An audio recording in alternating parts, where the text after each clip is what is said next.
এই সুন্দর চকলেট কেকটি আজকে ডেকোরেশন করে শেয়ার করব। তো নমস্কার সবাইকে, আজকে আমি আপনাদের সাথে শেয়ার করব আমার ডেলিভারি দেওয়া 1.5 পাউন্ড ওজনের একটি সুন্দর চকলেট কেকের ডেকোরেশন ভিডিও। কেকটা ছিল কাস্টমাইজ চকলেট কেক। কেকটাকে আগে আমি ক্রাম কোট করে ফ্রিজে রেখে দিই কিছুক্ষণ সেট হওয়ার জন্য। এখন কেকটাকে বের করে আমি চকলেট ক্রিম দিয়ে কেকটা ফিনিশিং করে নিব। আমি এখানে একটা পাইপিং ব্যাগের সাহায্যে ক্রিমটা দিয়ে নিচ্ছি। আর এভাবে করে ক্রিমটা দিলে হয় কি কেকের ফিনিশিংটা খুব তাড়াতাড়ি চলে আসে। তো এখন ছোট একটা প্যালেট নাইফ দিয়ে আমি উপরের দিকে ভালো করে ফিনিশিং করে নিচ্ছি। আর কেকের সাইডেও ফিনিশিং আনার জন্য আমি এখানে ছোট একটা প্যালেট নাইফ ব্যবহার করছি আর একটা স্ক্রাবার ব্যবহার করব। এই দুইটা দিয়ে কেকের সাইড আমি ভালো করে ফিনিশিং করে নিব। কেকের সাইডে যদি ফিনিশিংটা সুন্দর হয় তাহলে কেকের যে কোনো ডিজাইনিং কেকটা দেখতে অনেক সুন্দর লাগে। তো আমি যতটুকু পারি ততটুকু পরিমাণে আমি ভালো মতো ফিনিশিং করে নিচ্ছি।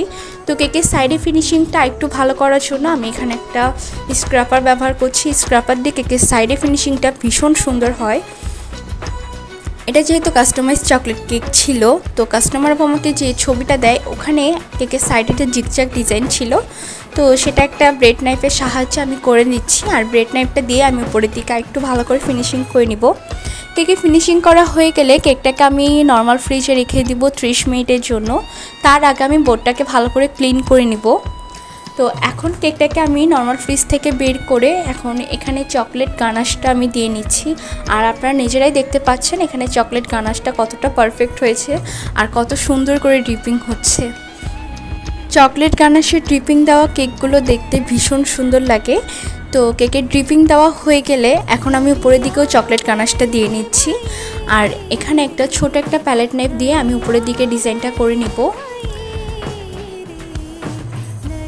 ডিজাইন করা হয়ে গেলে কেকটাকে আমি নর্মাল ফ্রিজে 30 মিনিটের জন্য রেখে দিব যাতে চকলেট গানাশটা সেট হয়ে যায়। এখন আমি কিছু গোলাপ বানিয়ে নিব। তো এখানে একটা রোজ নজেল দিয়ে আমি কিছু গোলাপ ফুল বানিয়ে নিচ্ছি। ফুলগুলো আমি কিভাবে তৈরি করছি আপনারা যদি ভিডিওটা ভালো করে দেখেন তাহলে হয়তো বুঝতে পারবেন। তো ফুলটা বানানো হয়ে গেলে আমি বোর্ডে ফুলটাকে আগে নিয়ে নিব। তো আগে আমি বোর্ডে কিছুটা ক্রিম দিয়ে নিচ্ছি। এরপর একটা কাঁচির সাহায্যে আমি ফুলটাকে রোজ স্ট্যান্ড থেকে নিয়ে বোর্ডে রেখে দিচ্ছি। তো এখন আমি ফুলটা কেকের উপর বসিয়ে দিচ্ছি। আমার এখানে একটা ভুল হয়ে যায়, কাস্টমার আমাকে যে ছবিটা দেয় ওখানে কেকের উপর একটা ফুল ছিল, কিন্তু কাস্টমার আমাকে বলে 2টা ফুল দেওয়ার জন্য। তো আমি যেহেতু ছবিটা দেখে বানাচ্ছিলাম আমি সেহেতু একটা ফুলই কেকের উপর বসিয়ে দিই। তো এখন আমি আরেকটা ফুল বানিয়ে নিচ্ছি চকলেট ক্রিম দিয়ে। সেম নজেল দিয়েই আমি আরেকটা ফুল তৈরি করে নিচ্ছি। এই নজেলটার গায়ে কোনো নাম্বার লেখা নেই তাই আমি নাম্বারটা বলতে পারছি না।